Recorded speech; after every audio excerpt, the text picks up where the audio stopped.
day in the 7th grade, his first day in junior high, with new teachers and new classmates. Of course, some of his friends from his old grade school, like Barry, for instance, transferred with him. But David still feels strange, surroundings, unsure. One of the big boys in his old school. Here he's one of the youngest, and he's very much concerned to be accepted in this new school.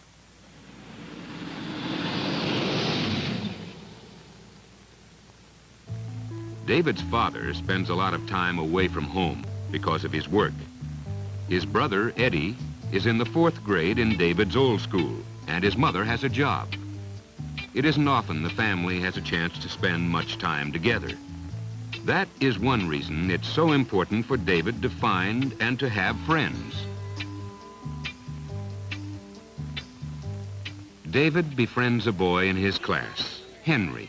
Henry's full of fun, and he seems to be on top of any situation, perhaps because he has the added security of having an older brother in the same school. Both Mitch and his girl, Karen, are in the 9th grade.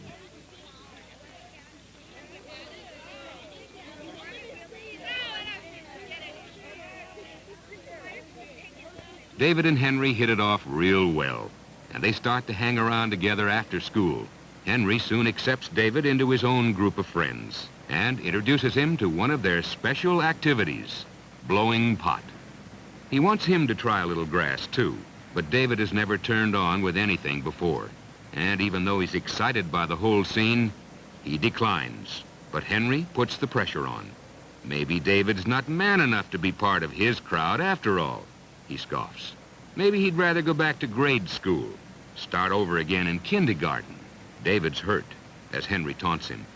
He doesn't want to lose his newfound friend. He wants to be accepted by him, to be part of his in crowd.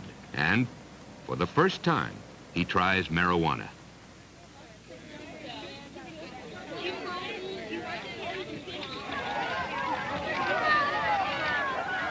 David hadn't liked his experiment with grass. He didn't like the taste, and it burned his throat. Besides, he really hadn't felt anything. No high.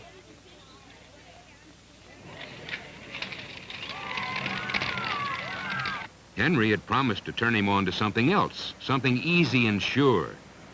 And it isn't long before he keeps his promise. Henry takes David to a special, a secret place, a stash, where he hides his supply of goodies. He has just the thing for David. Downers, Reds. He has no trouble getting supplies, anything you want.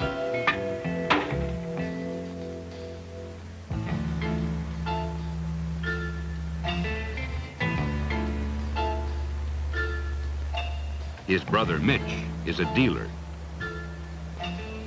The biggest in the whole school. Here, Red, on the house. It'll make you feel real good. And David drops his first Reds.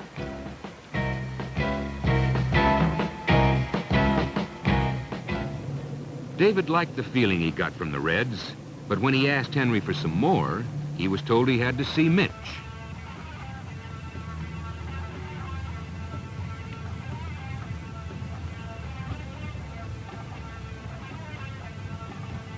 Mitch is all business. The free ride is over. If David wants more Reds, it'll cost him. He'll have to come up with the bread. How? That's his business. Everyone else is doing it. If David wants to be one of the crowd, he'll have to fall in line. David doesn't want to be left out, to lose his newfound friends. And he does consider Henry and Mitch his friends. He assures them he'll get the money.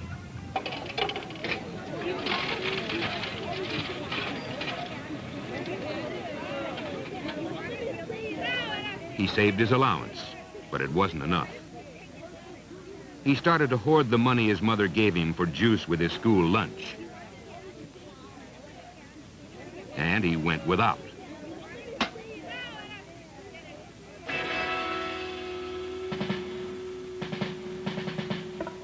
And he began to steal coins from his mother's purse.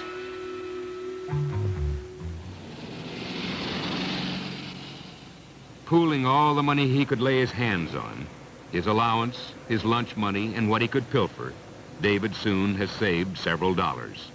And when his mother treats him to a movie, he adds this money as well. By now, he has enough for a sizable score.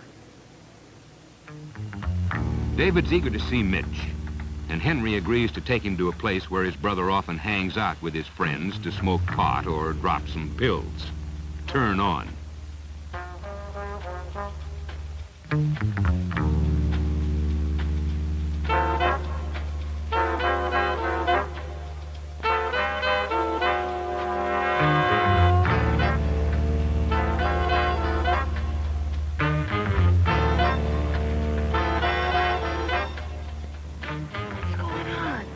Beats me.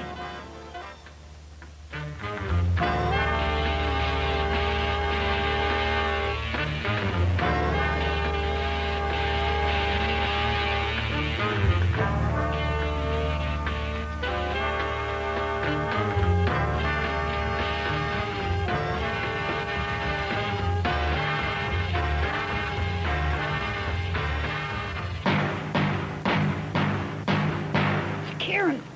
What happened? She must have OD'd. Is she dead? Yeah. Come on. What? She was Mitch's girl. Shouldn't we... Look, don't you think. Don't you dare think. The next day, school, going to classes, being with the other kids is a nightmare for David, pretending nothing had happened while carrying the burden of his terrible knowledge. He's disturbed, shaken. He's afraid, but he doesn't know what to do. He feels he must tell someone what he knows, and yet he doesn't want to rat on his new friends. Henry realizes that David is uptight about the whole thing. He tries to put him at ease. He even offers him a couple of reds for free to make his problems go away, but David declines.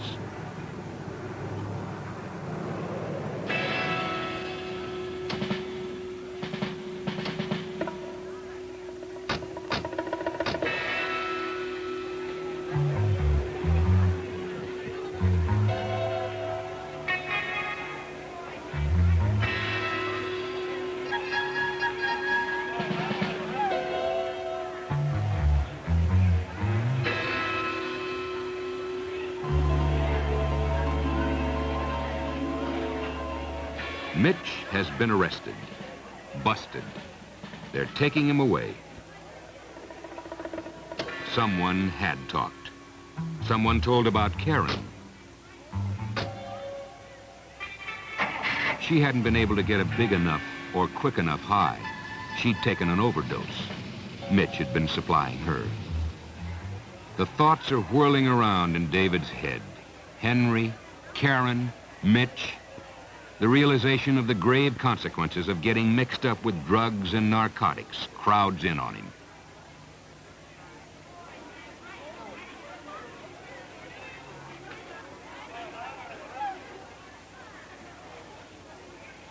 Hey, good catch. Yeah.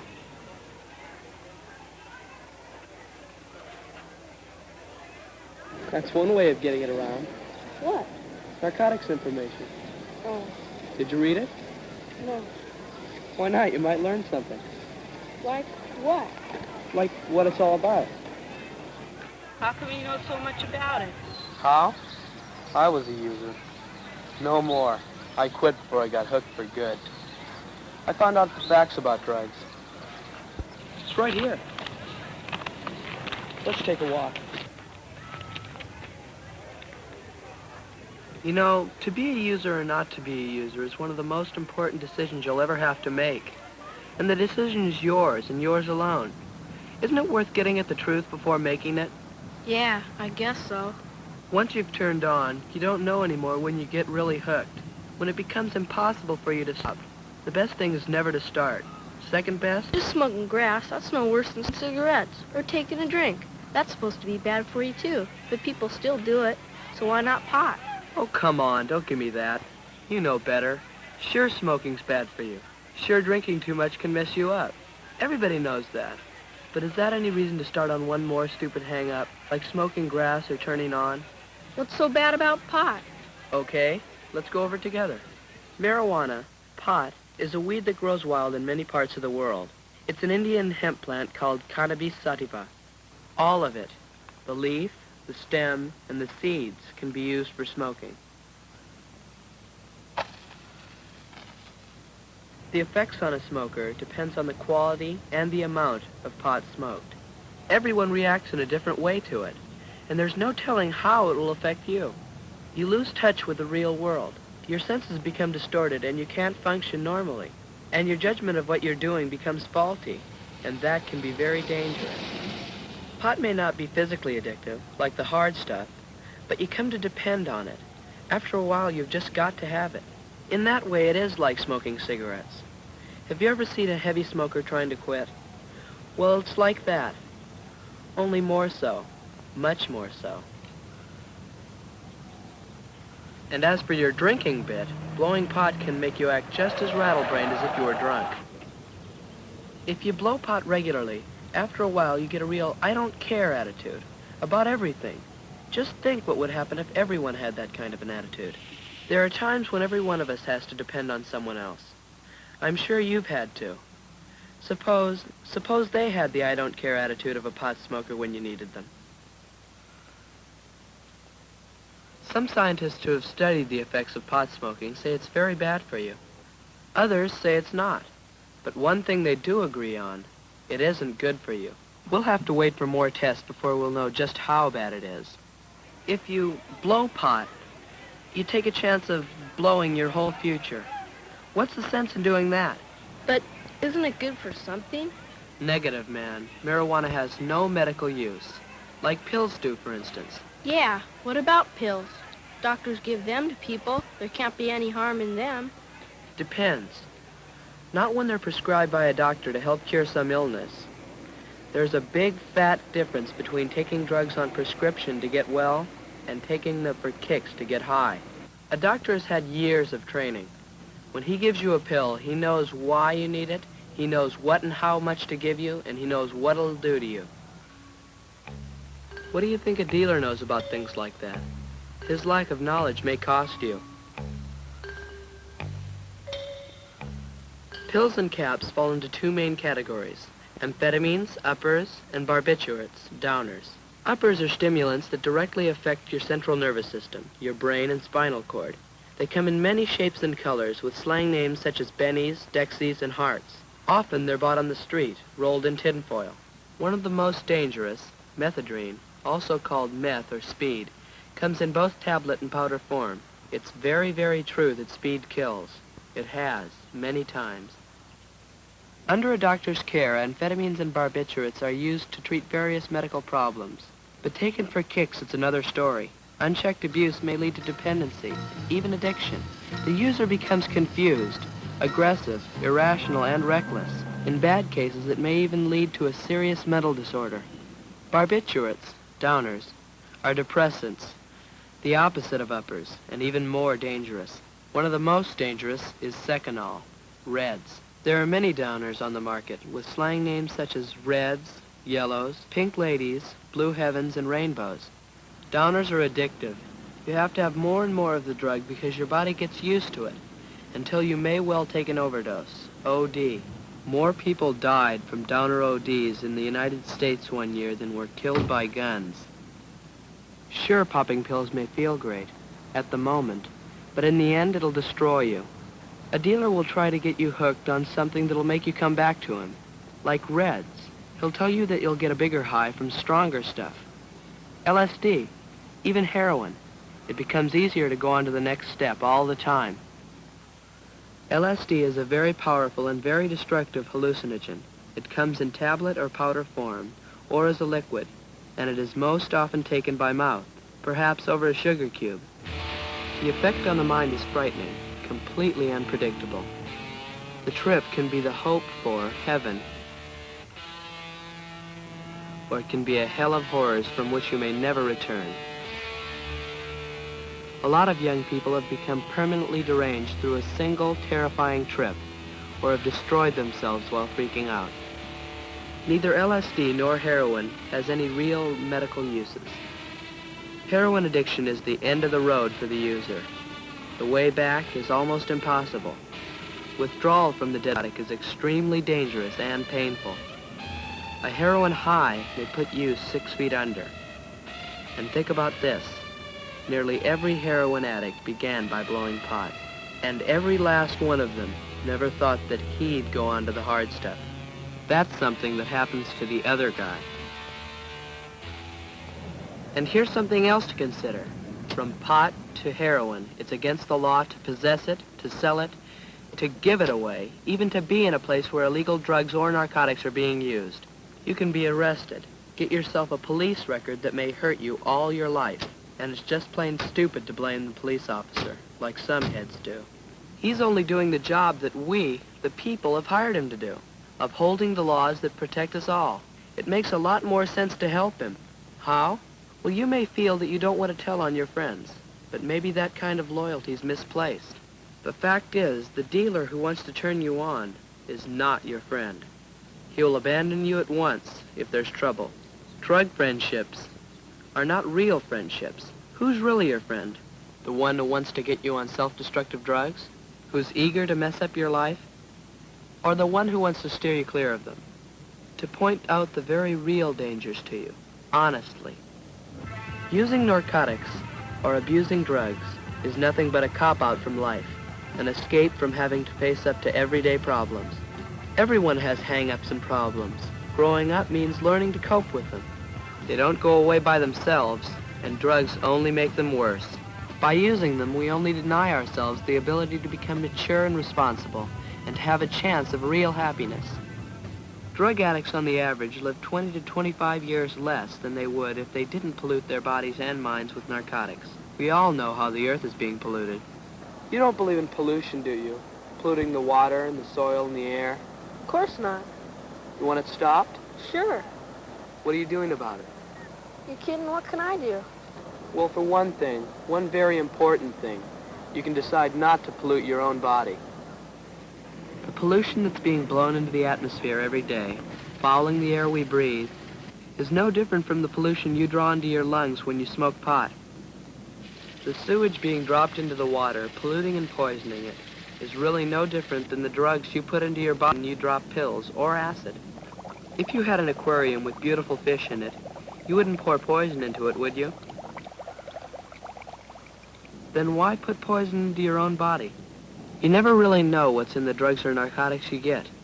Most dealers don't know themselves. To make a buck, a lot of the stuff has all kinds of junk mixed into it. To make it stretch further, you can be sure of only one thing that will pollute your body and your mind. If you're smart, you'll say no to drugs. You'll say no to this chemical cop-out. Yeah, but who wants to be called chicken? Chicken? Who's really chicken? The guy who must go along with the crowd at any cost?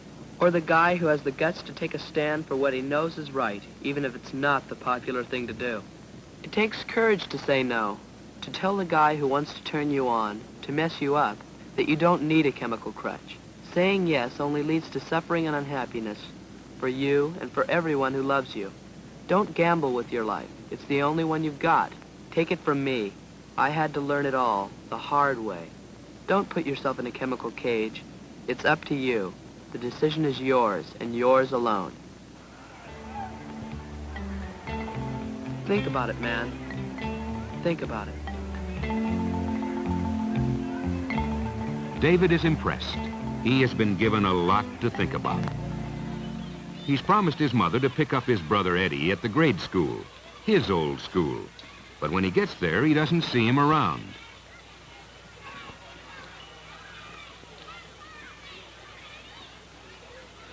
He learns that Eddie and a couple of his friends went on down to a construction site where they're putting in storm drains.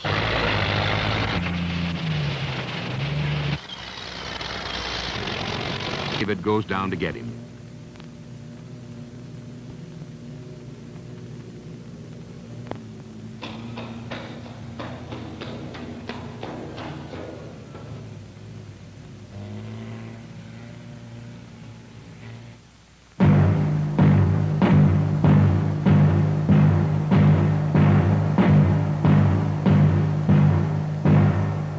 David is shaken.